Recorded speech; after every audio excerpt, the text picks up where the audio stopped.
Hello everyone, সবাই কেমন আছেন? আশা করি সবাই ভালো আছেন। বন্ধুরা, আমরা সবাই জানি যে টাকার রেট ভিন্ন ভিন্ন। মানে কোনো দেশের টাকার রেট বেশি, আবার কোনো দেশের কম। কিন্তু আপনি কি জানেন আজকের দিনে ইজিপ্টের 1 পাউন্ড সমান বাংলাদেশের কত টাকা হয়? আপনার ধারণা কি ঠিক, নাকি অবাক হওয়ার মতো কোনো চমক আছে? এই ভিডিওটি বিশেষভাবে আপনার জন্য তৈরি, তাই শেষ পর্যন্ত দেখুন।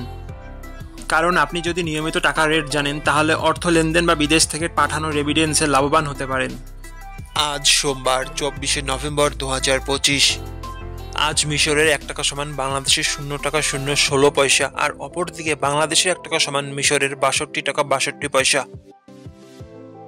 বন্ধুরা, টাকার রেট প্রতি মুহূর্তেই বদলায়, আর এই পরিবর্তন আপনার আয়, খরচ, এমনকি সঞ্চয়ের উপর প্রভাব ফেলে। তাই নতুন রেট সবার আগে জানতে এখনই চ্যানেলটি সাবস্ক্রাইব করুন এবং বেল আইকন প্রেস করুন, যাতে কোনো আপডেট মিস না করেন। ধন্যবাদ, দেখা হবে পরবর্তী ভিডিওতে।